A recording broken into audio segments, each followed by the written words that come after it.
هارد لك لكريه منتخب مصر، هارد لك لكريه حسام حسن، ومليون مبروك لمنتخب مصر.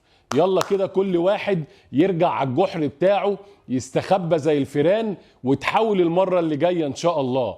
تخيل ان حسام حسن وصل بعض المصريين ان هم يشجعوا المنتخبات التانية، لان دي نفوس مريضة بتكره مصر وبتكره منتخب مصر عشان خاطر حسام حسن. في الاول قالوا لك ايه؟ قال لك ده منتخب مصر هيرجع بفضيحه من الدور الاول.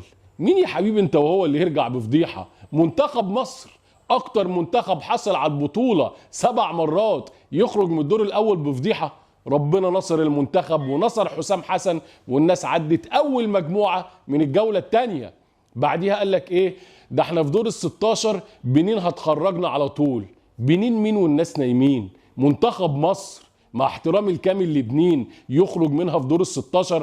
قال لك بس خلاص بقى كوت ديفوار اللاعيبه القويه اللي بتلعب في اوروبا دي بقى اللي هتخرجنا بفضيحه بقى ب4-5، وشويه الالاباندا والهمبكه بتاع حسام حسن هيبداوا يتكشفوا.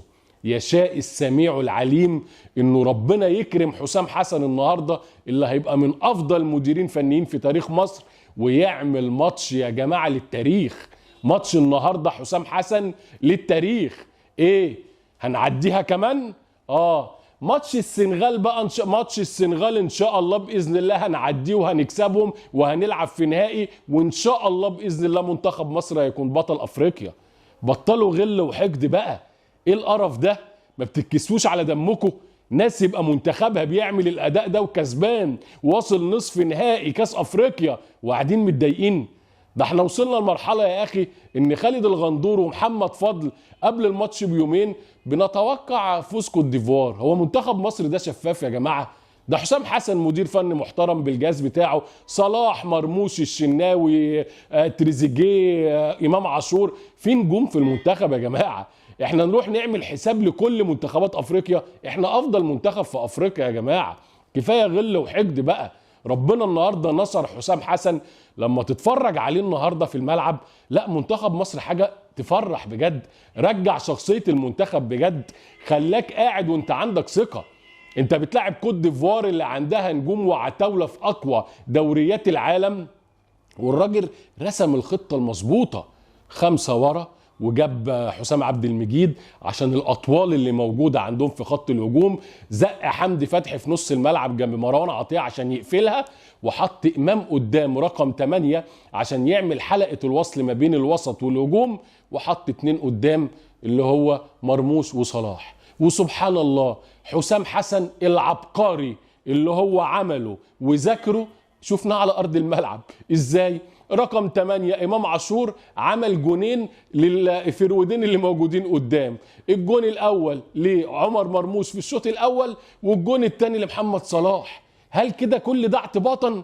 كل ده كده صدفه؟ لا، كل ده واحد ذاكر الفرقه، واحد حط الخطه والتشكيل الصح، واحد لعب على جمل والتحولات اللي نعملها، وربنا كافئه في كورتين مش في كرة واحدة عشان تقول ده ممكن تكون حظ.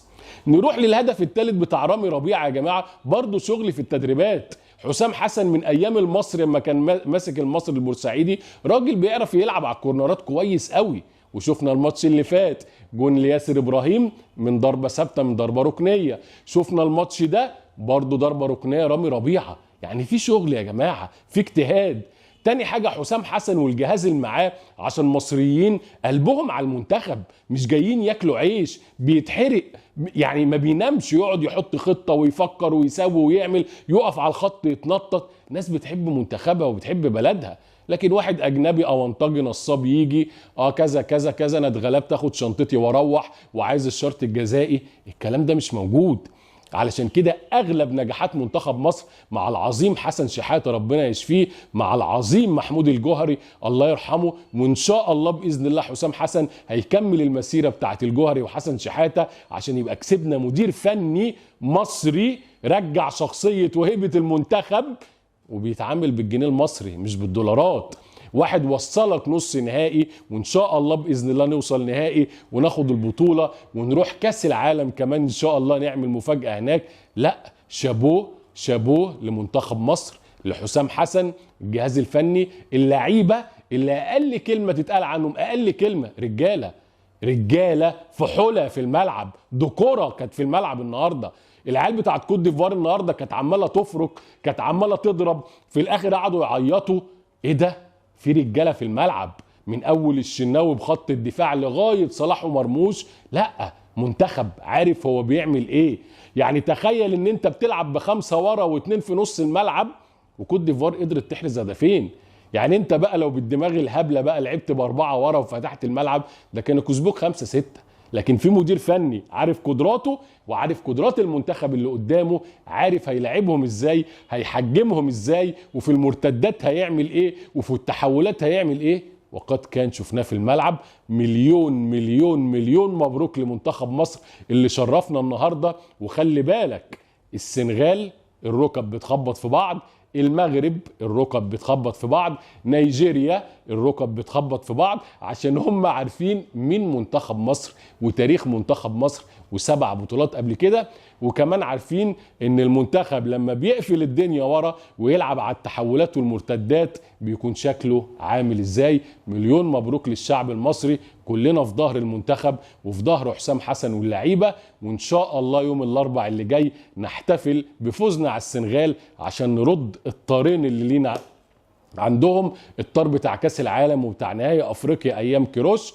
وان شاء الله نحتفل بوصولنا للنهائي سواء مع المغرب او منتخب نيجيريا. في النهايه بحب اشكر حضراتكم. كان معكم عمرو مصطفى، نسر الجزيره، وفي الختام احلى سلام.